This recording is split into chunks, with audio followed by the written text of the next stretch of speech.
Hello దోస్తులు, welcome to మా తమ్ముడు పెళ్లి series. Let's go shopping for తమ్ముడు ఎంగేజ్మెంట్. ఆల్రెడీ మా తమ్ముడు హైదరాబాద్కి వెళ్ళేసి షాపింగ్ అంతా ఫినిష్ చేసేసుకున్నాడు అండ్ స్టిచ్చింగ్కి కూడా ఇచ్చేసిండు అనమాట. పెళ్లి కూతురు కూడా ఆల్మోస్ట్ అంతా షాపింగ్ అయిపోయినట్టే. అండ్ మా ఇంట్లో వాళ్ళకి ఇప్పుడు షాపింగ్ చేయడానికి అయితే కొత్తగా కొత్తగూడెంలో షాపింగ్ మాల్ ఓపెన్ చేశారు, సౌత్ ఇండియా షాపింగ్ మాల్. మంచి టైంలో షాపింగ్ మాల్ ఓపెన్ చేశారని హ్యాపీగా అందరం కలిసి వెళ్ళిపోయినాము. ఇక మా మమ్మీకి హెవీగా కాకుండా కొద్దిగా లైట్ వెయిట్ గా క్లాసీగా మంచి శారీ అయితే సెలెక్ట్ చేద్దాం అనుకుంటున్నాము. ఇక్కడ చాలా వెరైటీస్ అయితే ఉన్నాయి. ఇదే టైంలో దసరా కాబట్టి ఫుల్ గా రష్ అయితే ఉండే అనమాట. మేము వెళ్ళింది 11ంటికే గానీ చాలా రష్ ఉండి దాని తర్వాత ఇంకా పెరిగిపోయారు జనాలు.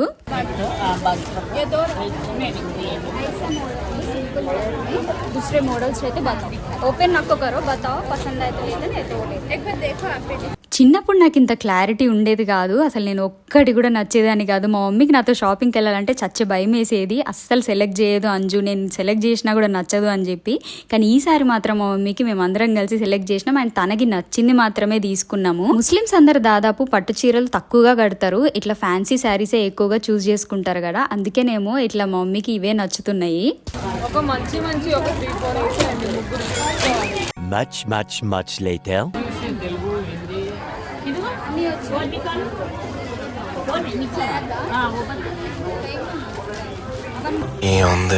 ఏముంది శారీస్ అండ్ డ్రెస్సెస్ సెలెక్షన్ అయిపోయేసరికి మా పరిస్థితి కూడా అదే అయిందనమాట. డ్రెస్సెస్ అయితే ఒకరికి నచ్చితే ఒకరికి నచ్చట్లేవు. తొందరగా అయిపోయింది మాత్రం మా మమ్మీ శారీ సెలెక్షనే. అండ్ మాల్లో అయితే కాస్ట్ ని బట్టి క్వాలిటీ ఉందని నాకు అనిపించింది. అండ్ క్వాలిటీ మాత్రం సూపర్ ఉన్నాయి. మెటీరియల్ అంతా కొత్తగా మాల్ ఓపెన్ చేసిరు కాబట్టి చాలా వెరైటీస్ అయితే ఉన్నాయి. మనకు నచ్చింది అయితే సెలెక్ట్ చేసేసుకోవచ్చు మనము.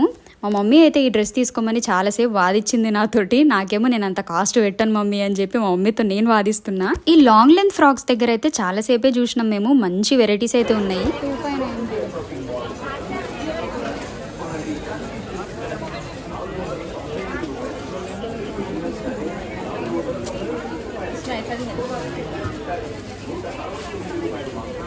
दुपट्टा आता, दुपट्टा प्राइस नहीं आता madam, only floor length frock size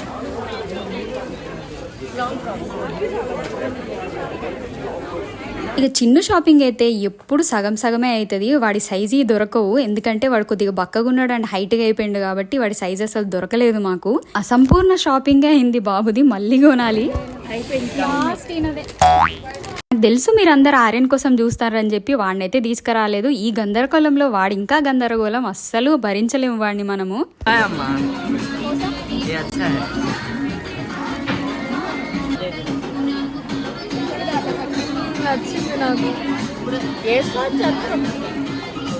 already మా పెద్దోడికి కాళ్ళు బానొస్తున్నాయి, ఆకలేస్తుంది. ఇక మా జ్యువెలరీ దగ్గర అయితే వాడి పేషెన్స్ అయితే మొత్తం పోయిందనమాట. ఇది బాగుంది అని అన్ని బాగున్నాయని చెప్తున్నాడు అని మమ్మల్ని మస్తు కన్ఫ్యూజ్ చేసేసిండు.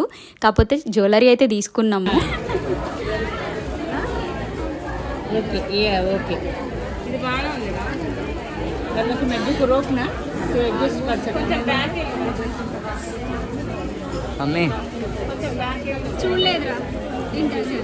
ఇక్కడ మా చెల్లి అయితే కాస్ట్ చూస్తే ఇంకా బాగుంటది అక్క అని నాకు చెవులో చెప్తుంది, ఎవరికి వినబడకుండా. కాస్ట్ మాత్రం అదిరిపోయింది.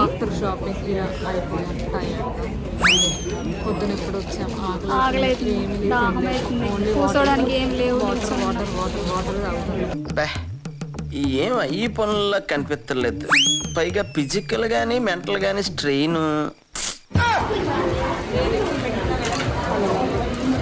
అంత షాపింగ్ చేసిన ఇండియన్ మామ్ సైకాలజీ అట్లనే ఉంటది కదా. ఒక చిన్న బ్యాగ్ ఇచ్చారు, ఇంత షాపింగ్ చేసినాం అని చెప్పి అక్కడ మాట్లాడుతుంటే బాగా నవ్వొచ్చింది మాకు. కాకపోతే ఒక పెద్ద బ్యాగ్ ఇస్తే బాగుంటుందని మేము కూడా అనుకున్నాము.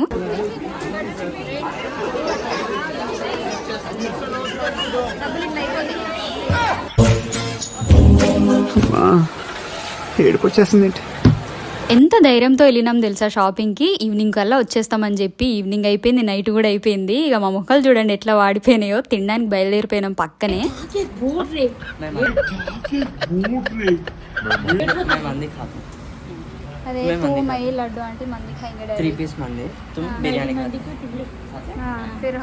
మా మమ్మీ పేషెన్స్ అయితే అయిపోయింది, టైం అయిపోయింది, ఇంటికి తొందరగా వెళ్ళాలి అని చెప్పి గాబరగా ఆకలిగా తినేస్తున్నాం మేము కూర్చొని.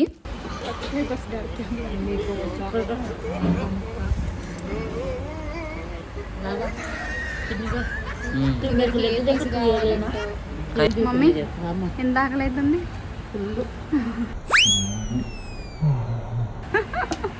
కొవ్వు మొత్తం కరిగిపోతుంది. సరిపోయింది. ఏ టైంకి వచ్చినాం మనం? కొవ్వు కరుగుతుంది. అవును, ఎంగేజ్మెంట్కే ఇట్లా అయింది. 11ంటికి వచ్చినాం పొద్దున, 6:30 అవుతుంది. ఎవరని తినలే. అదే పెళ్ళికైతే రాత్రి ఇంటికి పోమేమో. అంతేగా మరి, అంతేగా చిన్న, అంతేగా. ఏదైనా ఒక విషయం సగం వింటానికే చిరాకు నాకు. రెండోసారి కూడా వినాలా?